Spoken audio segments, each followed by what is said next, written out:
Hey, I'm Kapil. Did you expect that a post-apocalyptic zombie show would make you feel so deeply? This is a show that breaks your heart over and over and over and over and over again. Oh man. And that's the point.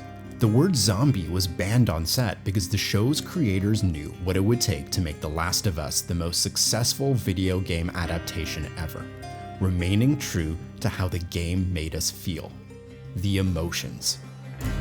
And The Last of Us is really a love story about how love can cause us to do terrible things.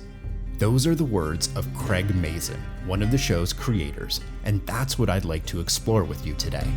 Let's dive in. You live in a psycho bunker where 9/11 was an inside job and the government are all Nazis. The government are all Nazis! The Bill and Frank episode was by far the most polarizing episode of the season. So if you struggled with it, hang in there because I promise that you'll look at it differently. You know the story.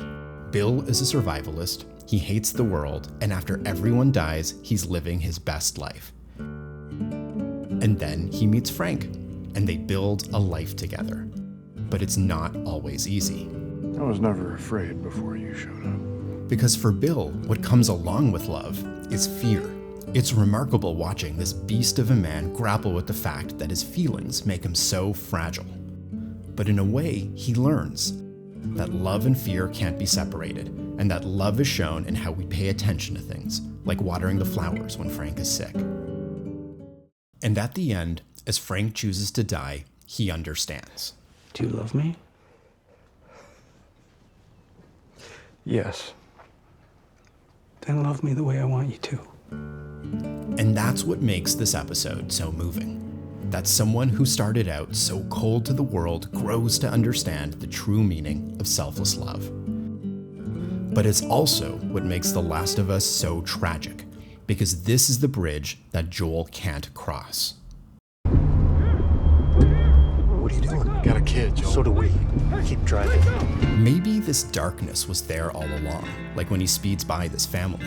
But I think the beauty of Joel's story is in how his darkness creeps up on you so slowly.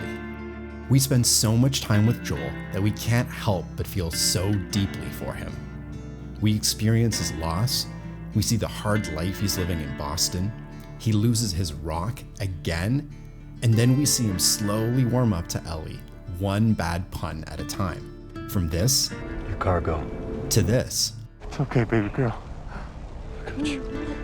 Ellie transforms into Joel's surrogate daughter. Come on, baby girl. Come on, baby girl. I gotta get you. It's beautiful, the redemptive power of love.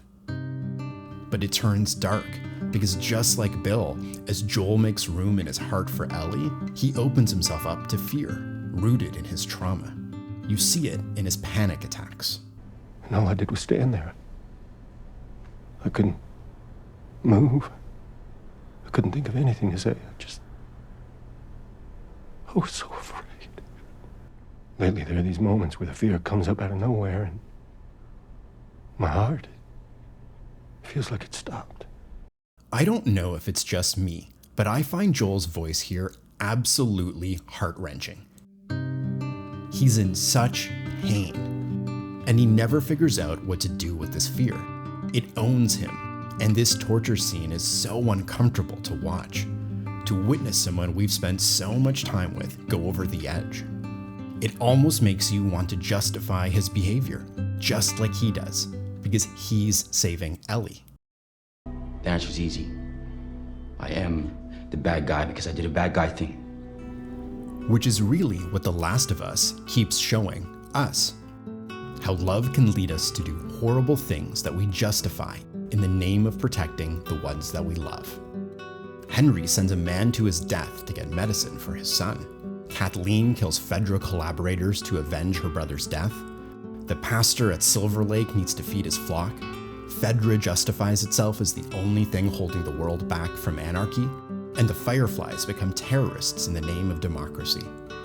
And of course, Joel, murdering all the Fireflies in the name of saving Ellie. But did he do it for Ellie or himself? Find someone to bring her up and make sure that she's safe. I can't do that. And I want you to give her this. I can't. How long have we known each other? Because The Last of Us sets up the perfect foil for Joel in the form of Marlene. Our whole lives. We don't spend much time with her, but we do know one crucial thing. She was best friends with Ellie's mother.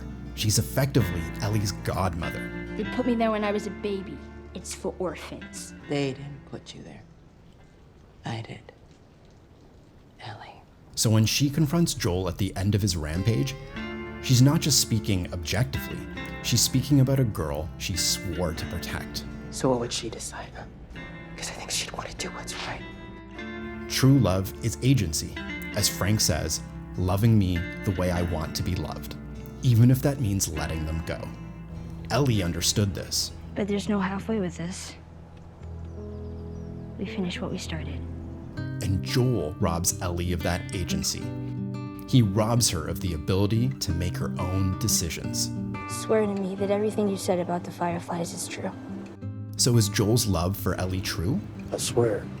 We see this question play out over Ellie's face in the final scene of the season. Okay. It's heartbreaking. That line between selfless love and selfish love, that's what The Last of Us is all about. Or as the game's creator and the co-showrunner Neil Druckmann says, outward love and inward love. People who want to make everyone better and people who want particular people, no matter the cost. And the true artistry of the show is that the ending is so uncomfortable because we've suffered alongside Joel and Ellie. We've seen them grow and open themselves up to hope. It wasn't time that did it. And then that hope is dashed. A lot of players of the video game spend a long time trying to do anything other than the massacre, only to realize they have no choice. It's the only way the game can end. And there's a lot of debate out there on whether Joel made the right decision. But I think that debate misses the point. The point is to sit in that discomfort, to bear witness to the darker side of love. You just come after her. Because while love is the great force of life, it can also make us fragile in ways we couldn't imagine. I wonder, can you relate? You deserve a choice. I still think you'd be better off with Tommy. Let's go. I certainly can. And without confronting that fear, really getting good with it, we can also fall into the same non-apocalypse, real-world version of Joel's trap, robbing our loved ones of their own agency, practicing selfish instead of selfless love. So there you go. Somehow, a post-apocalyptic zombie show based on a video game is also a meditation on the many dimensions of love. And perhaps that's art at its finest, pulling us in with action and adventure, and then giving us what we truly need, a moment to reflect. People are making apocalypse jokes like there's no tomorrow. Too soon? No, it's topical. Hey everyone, I'm Kapil. What was your favorite moment from season 1? Leave a comment, and if you want to support me, the absolute best thing you can do is hit like and share this video with someone you think might enjoy it. It really, really does help.